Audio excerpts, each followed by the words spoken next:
Fun. Duck and how and ganich and pin come file. File 10 ton for any fur 10 wit of beberty. Duck karnoft 30 summid prosent of around up to 4 tomadid summint. Renub. Fund. Atam quinta with vibu farten serbal mido. The kun. Tumpen hamuzias points berect. Thumwin vetted, but indoedza, bedipranich widib. Bilbe haptavid. Tinipanchida. Dugado. Id. Duh. Habudaba.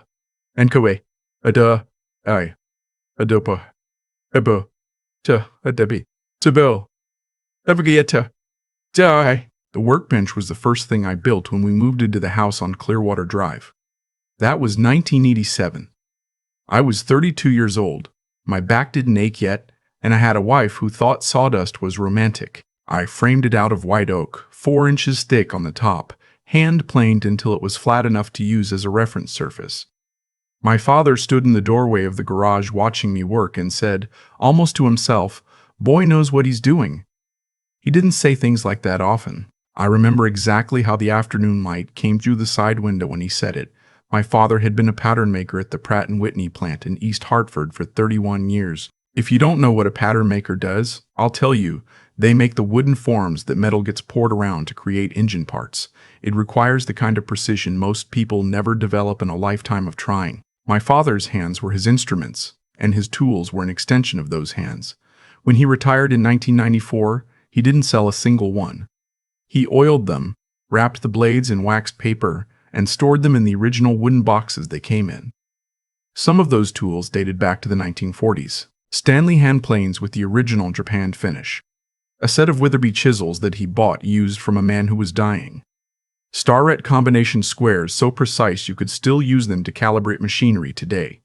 When he died in 2009, he left me everything in that shop. Not my brother Dennis, who had always been closer to him in geography. Not my sister. Me. Because I was the one who understood what those tools meant. I drove up to Windsor with a borrowed trailer and spent 2 days carefully packing every single piece. I cataloged them in a notebook. The make, the model, the approximate year, the condition. I already knew some of it was valuable. I didn't know how valuable until I spent 6 months afterward doing real research. The full collection, 57 individual hand tools, 2 wooden plow planes that a museum in Vermont had already expressed interest in. A complete set of Greenfield tap and die in the original wooden case was worth somewhere between $80,000 and $120,000 to the right buyer. Probably more at auction if I'd been willing to break it up, which I never was. To me, the collection wasn't an asset. It was my father's professional life. It was the story of 31 years of skilled work. I kept it locked in a custom cabinet I built myself, in the back of my garage. And I spent weekend mornings using the tools the way they were meant to be used. My daughter-in-law, Courtney, never understood any of that. My son Garrett had married her in 2015, and she was smart in the ways that matter in her world. Marketing, social media, making a house look like a magazine. But she had never once, in 9 years, asked me a single question about the tools. Not one. That was fine. Not everyone cares about the same things. What was not fine was what she decided to do on the 3rd Saturday of October while I was in the hospital. I'd had a mild cardiac event in early October. The doctors called it a warning. 2 nights in Hartford Hospital, a stent, and a prescription for medications I'll take for the rest of my life. Garrett and Courtney came to visit, which I appreciated. What I did not know, lying in that hospital bed watching the ceiling and thinking about mortality, was that Courtney had already decided the garage needed to be reorganized. Garrett told me later he thought she just meant tidying up. She told him the tools were in the way of a real storage solution. He didn't think much of it. He should have. She posted everything on Facebook Marketplace and an app called OfferUp. She priced it to move.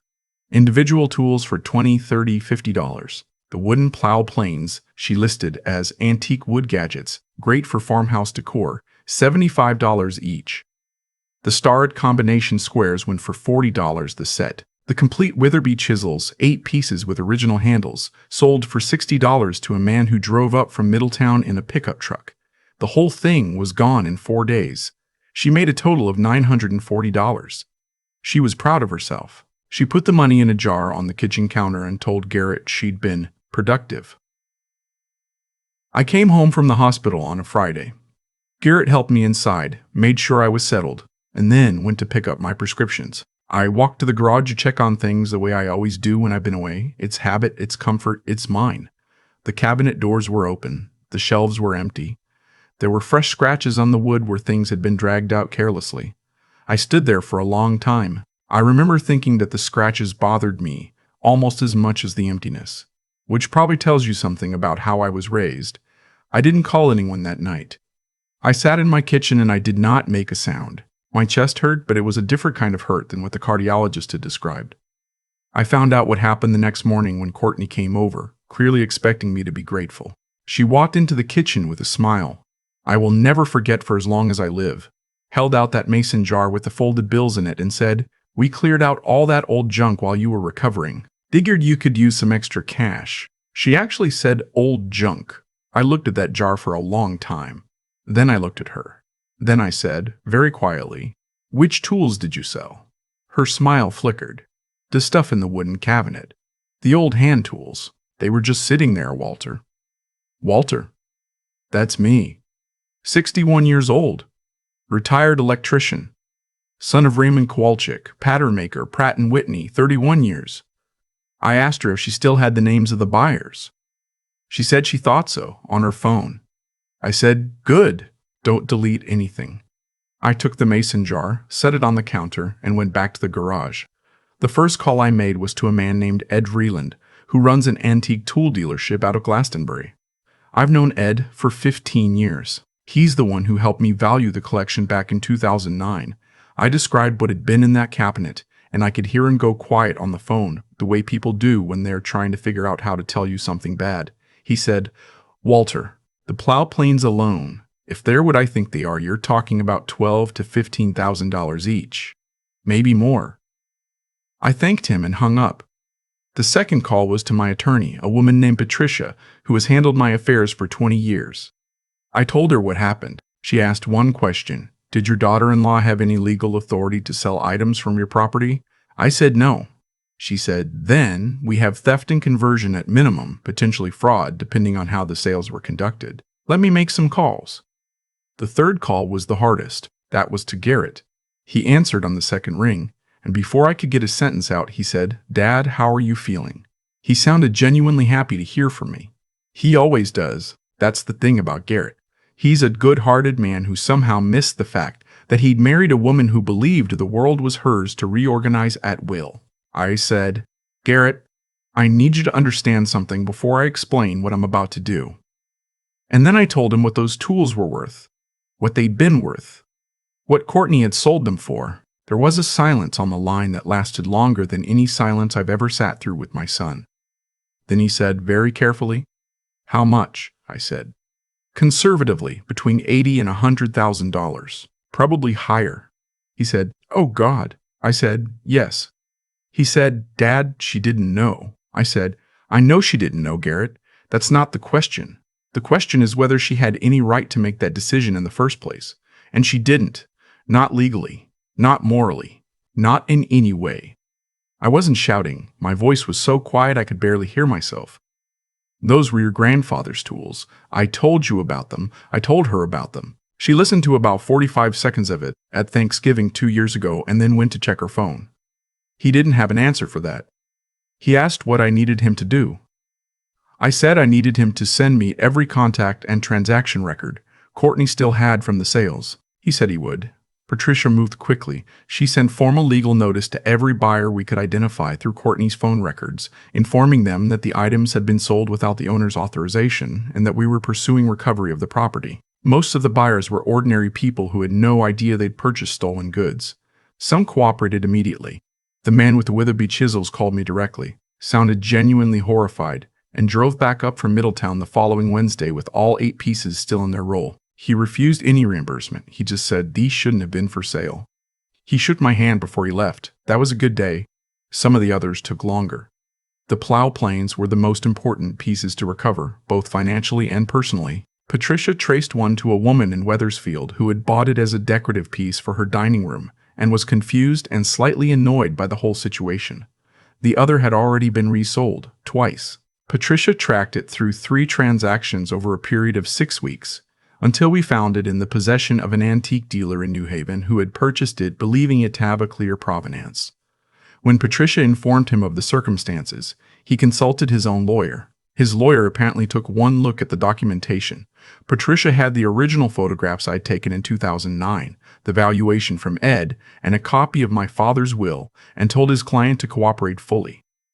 That plane came back to me in a padded shipping case. By the time it was over, we had recovered 41 of the 57 pieces. 16 items remained unaccounted for, either because the buyers couldn't be located, or because they'd already been sold on and the chain was too long to follow cost-effectively. Patricia filed the civil suit against Courtney for the value of the unrecovered items, which Ed appraised at just over $22,000. Courtney's parents hired her a lawyer. There were depositions. Garrett sat in a room with his wife's attorney and mine and answered questions about what he knew and when. That was the worst part. Not for me, for him. I want to be clear about something because I think it matters. I was not angry at my son.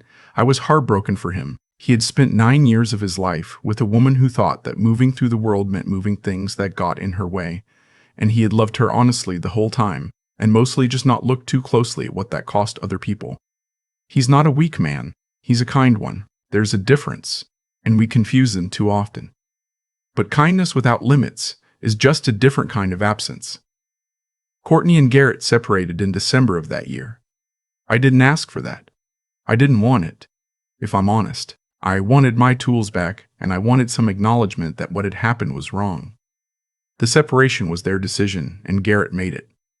He told me later that it wasn't only about the tools. He said there had been a long list of things like this, smaller, less dramatic, but the same quality, the assumption that what mattered to other people didn't really count if it was inconvenient for her. He said he'd been making excuses for it for years, and that watching it happen to me was the moment he finally stopped. He moved into an apartment in West Hartford in January. I helped him move his furniture in on the Saturday morning, the two of us working in the cold without saying much, the way we used to work on projects around the house when he was younger. At one point, he stopped in the middle of the living room and said, "I'm sorry, Dad." I said, "You don't owe me an apology." He said, "I know. I'm giving you one anyway." We had lunch at a diner on Farmington Avenue afterward and talked for 3 hours about things we hadn't talked about in years. My father, my work, what it felt like to build things with your hands. He had questions I hadn't known he wanted answered. The civil case settled in March. Courtney paid $22,000, dispersed over 18 months. It wasn't about the money. Patricia knew it, and she made sure the settlement included a formal written acknowledgement that the items had been sold without authorization. I asked for that specifically. I wanted it on paper. I wanted a document that said what happened, in plain language, without any ambiguity about what kind of thing it was. Ed Vreeland helped me run down a few more pieces through the Antique Tool Network. There's a community of collectors and dealers who all know each other, and word got around about what I was looking for. I recovered 2 more planes and a set of combination squares through that network over the following year, with the sellers asking nothing more than what they'd paid. That community gave me something I hadn't expected. I started going to meets. I started corresponding with collectors I'd never met. I drove down to a tool auction in Pennsylvania in April and spent a full day handling objects that people understood the same way I do. It sounds like a small thing. It wasn't. I'm writing this in the garage on Clearwater Drive at the workbench I built in 1987. The cabinet is full again. Not completely, because some of what was lost is gone for good, and I've made peace with that. But the plow planes are there. The chisels are there. The starred squares are there. My father's name is in my handwriting in a notebook that describes every single piece, and that notebook sits on the shelf above the cabinet where I can see it from anywhere in the room. Garrett came over last Sunday with coffee and spent the morning watching me work on a small cabinet I'm building for the hallway. He didn't say much. He didn't need to. At one point, he picked up one of the Witherby chisels, the longest one, the one with the handle my father had reseated himself sometime in the 1970s, and turned it over in his hands the way you do when you're trying to understand something. He asked me what it was made of. I told him the blade is cast steel, made in Auburn, New York, around 1952. The handle is applewood. He nodded slowly. He set it down carefully, exactly where I'd had it. That was a thing my father would have done. That was a thing my father would have done. That was a thing I needed to see. Some losses don't fully heal. I know which 16 tools I'm still missing. I know what each one looked like and what it was for and where my father got it. I will probably always know that. But I also know that the ones I have are the ones I was meant to keep, and that the people who helped me get them back understood something fundamental about why it mattered. My father worked with his hands for 31 years and asked for nothing more than to do the work well and to be recognized for it by the people who were paying attention. I was paying attention. I still am. The cabinet is locked again. I have the only key. I've had a lot of time to think about what actually happened in that garage. Not the legal part. Patricia handled that with the kind of quiet precision my father would have respected. I mean what happened underneath all of it. The thing that made it possible in the first place. Courtney didn't sell those tools because she was cruel. I want to be honest about that because it would be easier and cleaner to say she was, and it wouldn't be true. She sold them because she had never once been required to slow down and ask whether something mattered before she moved it out of her way. That's not cruelty. It's a kind of trained blindness. And the hard question I've sat with, the one that doesn't have a comfortable answer, is how much of that I allowed to go unchallenged for 9 years by staying quiet at Sunday dinners when she talked over Garrett, by letting small dismissals go unremarked because I didn't want to make things difficult. Silence can look like patience from the outside. Sometimes it's just avoidance wearing patience's clothes. What I know about cause and effect, the real kind, the kind that plays out over years and not just afternoons, is that it rarely announces itself.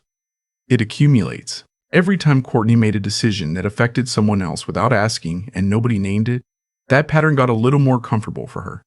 Every time Garrett smoothed something over instead of addressing it, he taught himself that smoothing things over was the same as solving them. And every time I watched all this from a careful distance, because I was trying to be a good father-in-law, I was also, in some small way, helping build the exact conditions that would eventually empty that cabinet.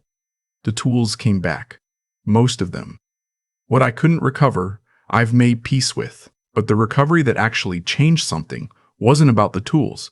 It was Garrett standing in my garage on a Sunday morning, picking up a chisel that belonged to his grandfather and handling it carefully. That didn't happen because of a lawsuit. It happened because when everything came apart, Garrett finally had to look directly at what had been accumulating for years, and he chose to see it clearly.